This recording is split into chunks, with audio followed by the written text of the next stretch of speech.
extra big third graders coming in back there. Oh no, they're parents. Good, good, good. Finding spots.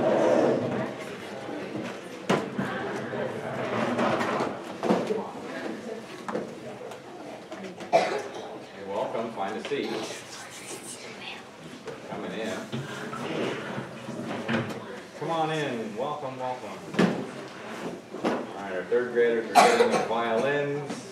They're getting things ready. Oh yeah, the audience is arriving just in time.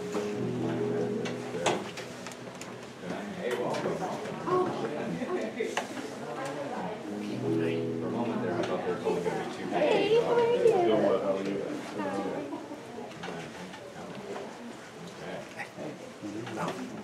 Yeah. Just need the audience today. Good. Okay. Fantastic. Lots of people are here. Okay. Hey, welcome, parents. These are our third graders. They're standing next to their violins. They get them off the rack. They stand like this. They let me know they're controlling their arms and everything, and so they're ready to touch that expensive instrument. And they're all standing in the right spot, which is great. Okay, we need help from parents today. They have a job to do. They have to do this with their hands, so keep doing that. Ready, set, go. All right, now we can do this. Okay, keep going, keep going. It's better the second time. One more time. All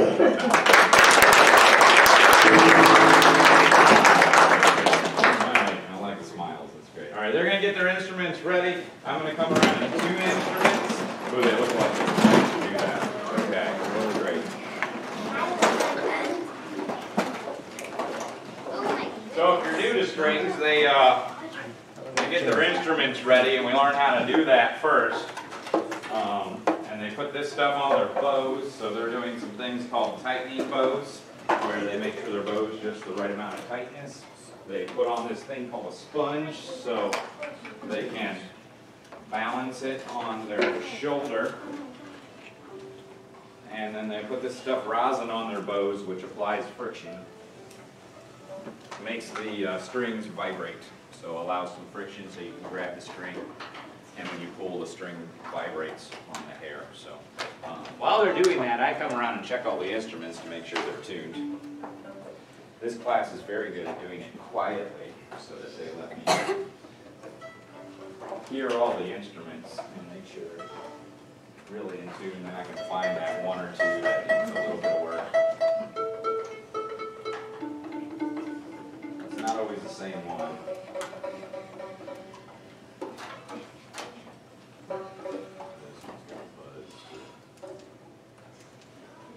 Also gives me an opportunity to check them all out.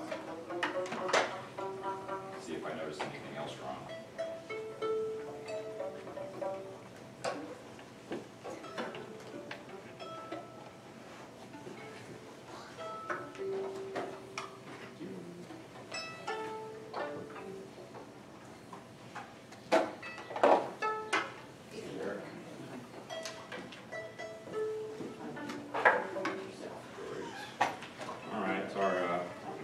Third graders that are all finished are showing you their rest position.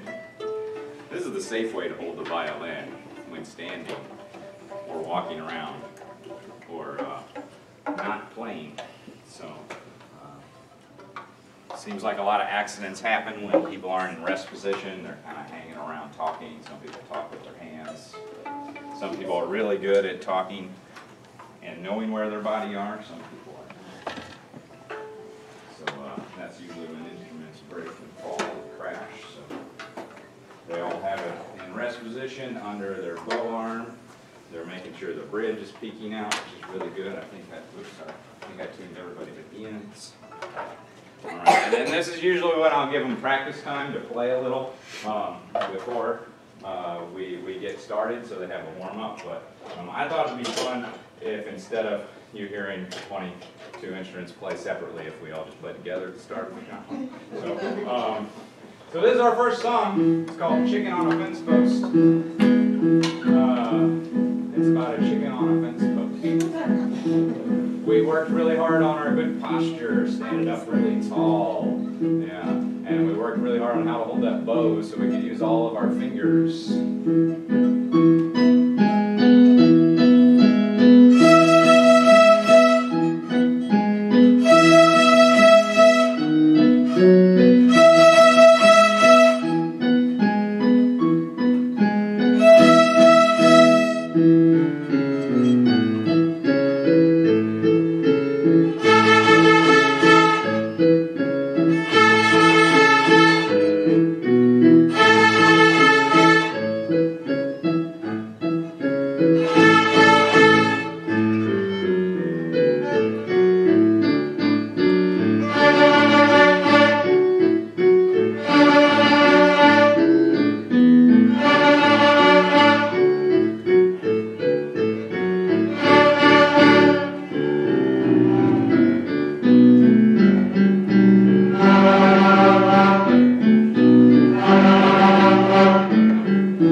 This is a new one for third graders,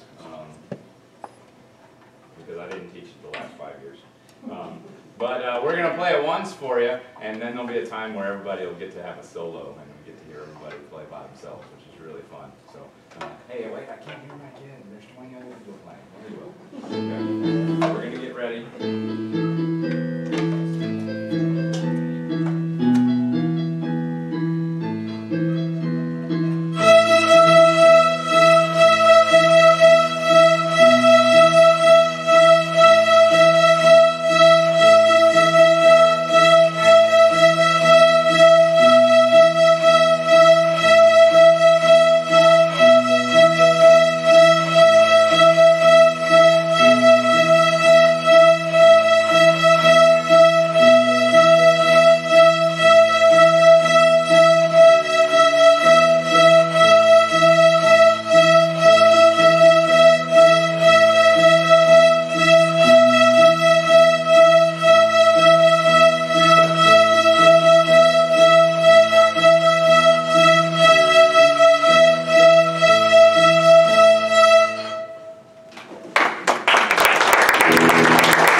They weren't using their left hand fingers quite yet. This was the first 8 or 12 weeks where we didn't do that.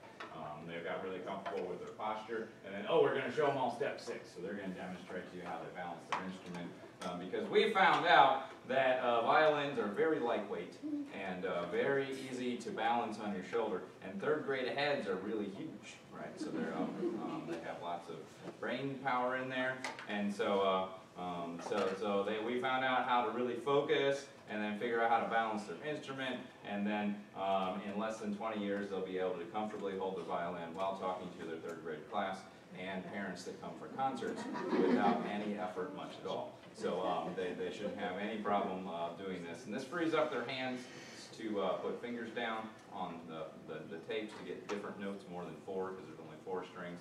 And then later when they have to do things like shifting, like play the notes up here, or do that thing where they wiggle their fingers called vibrato, then they're all set up to do that later and whatever. So really just balancing and getting comfortable holding it. This one's called the Old Brass Wagon. It was the first time we put our fingers down. So they're sailing out to sea, getting their fingers ready to go for that.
Okay. Hey, our next one's called the Monkey Song.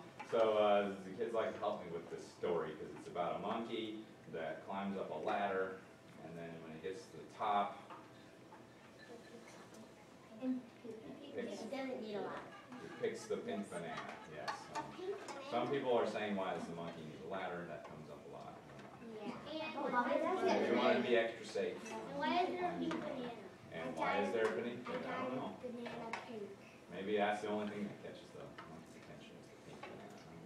Okay, and then it climbs back down the ladder, and when it gets to the bottom, eats the banana. Yeah, eats the banana. Okay.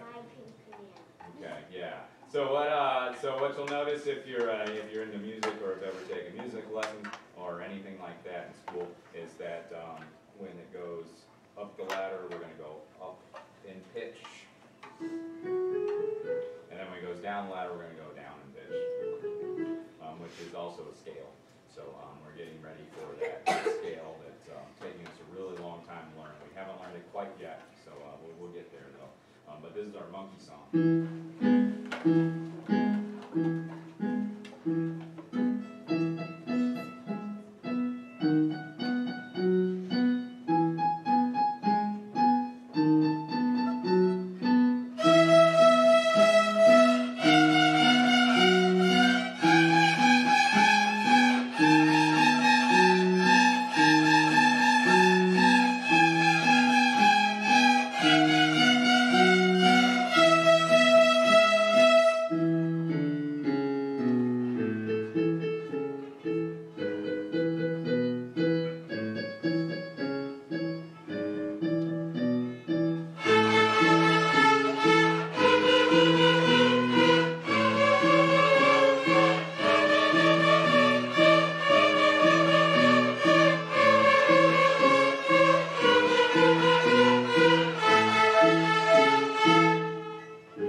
I told them that they could take a break at this point because they're working really hard standing for 15 minutes now. And there's a lot going on. They're using both hands at the same time, all their fingers at the same time. Their hands are doing different things. So I say that some people right-handed, left-handed, playing the violin, doing music, you have to use both hands. Work really hard. Play the piano, both hands. Play the violin, both hands.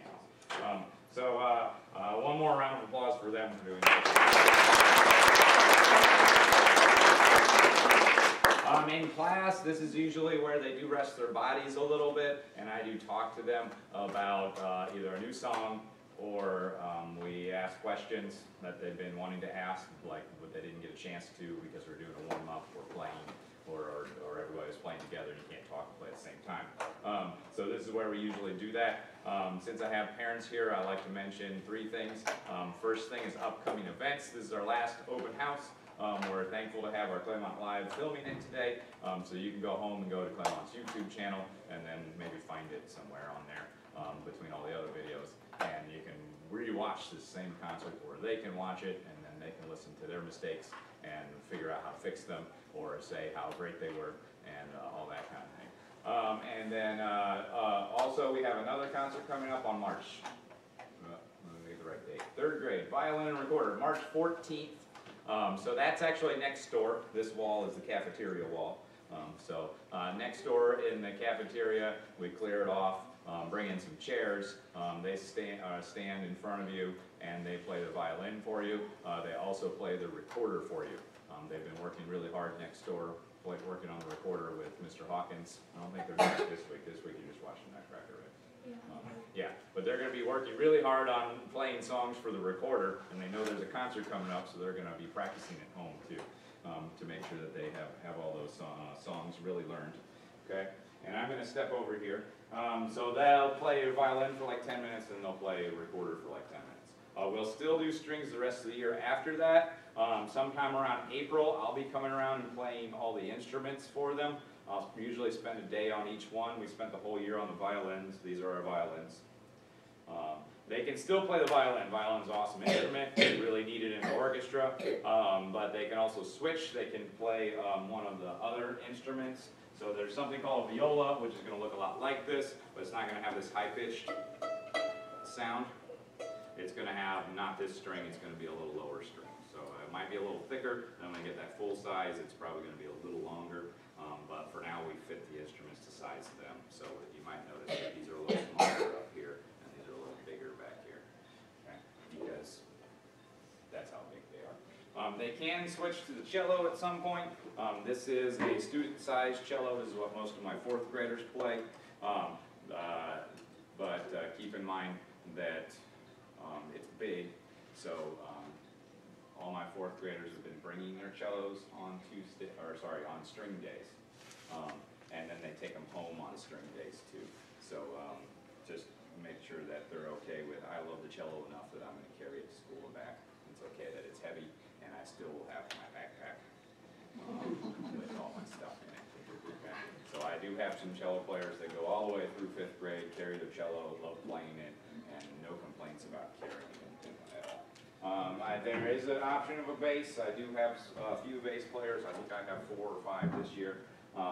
So this is the smallest bass I have. So if you are going to play the bass, I want to talk to parents to make sure that you're okay carting it around in that car, because it takes up this much space in your car, and then also about this much space in your house. Something like that. So that's kind of thing. I don't think I mentioned that next year they do get their own instruments. These instruments stay here for the 2nd graders that are coming up. Then most people go to one of the local music stores. They rent instrument, which is a little cost, usually a monthly fee, and then that's their own instrument that they bring to school and take home. And that way they can get it out at home and show you how it works and play music for you. You can, if family comes over, they can get it out and play a song for them.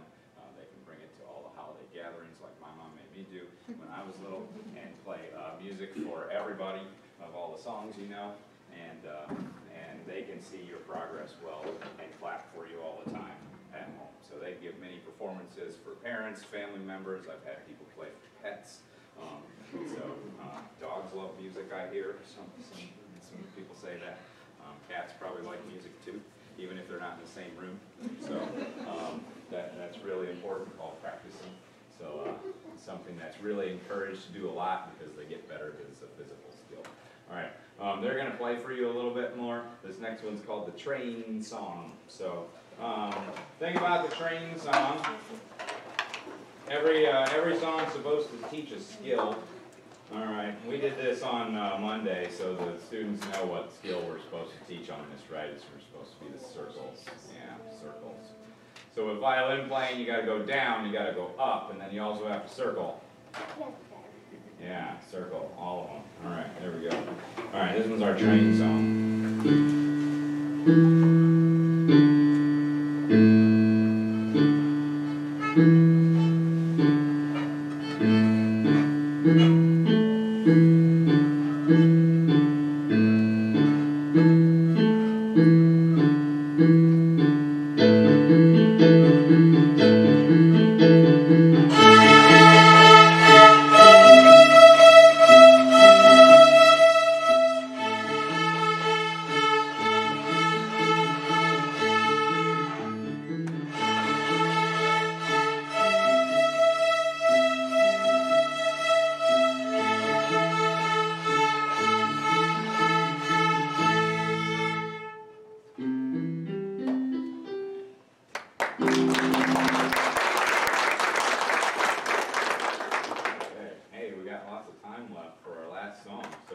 This next one's a blues song, so I guess if we got time, we can spend some time making sure we're really together. This one's called Open String Blues.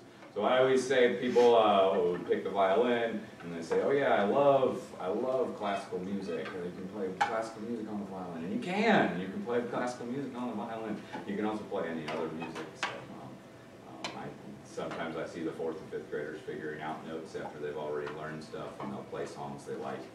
Definitely in middle school we see a lot of that, where Ms. Montana will pick like a pop song or a song from parents' generation that kids like, or things like that. Right now I just seem to hear a lot of Baby Shark.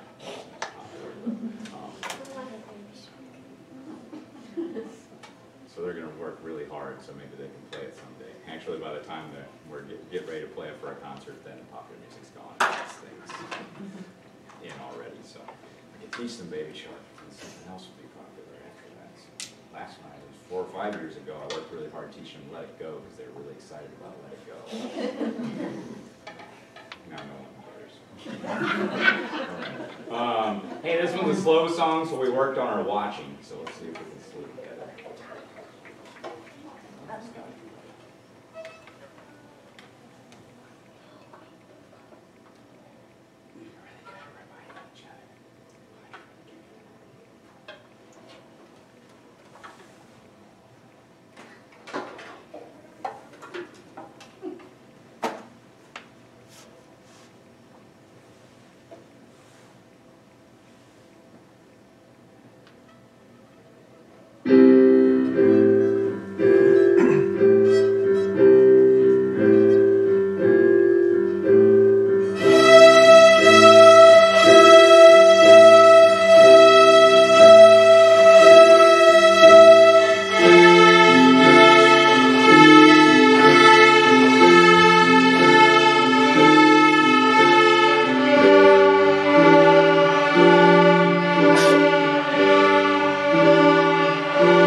Parents usually ask me a lot of questions in April and May. Does anybody have any questions now? No, you know everything about strings now. Okay, good. All right, we ready. I'll see you in April, May when you sign up for strings, and then go get stuff. I see some experienced parents that you can ask questions about because they have older siblings that can help out with all that logistics and things like that. Okay. Hey, third graders, make sure to thank anybody that came watch you play today. So they took time out of their day to come see you. So make sure you get around to thanking them if they came today or even on Monday. And then thank anybody that watched it online and saw you play. And thanks for watching me. Okay, that would be really good. All right, another round of applause for our.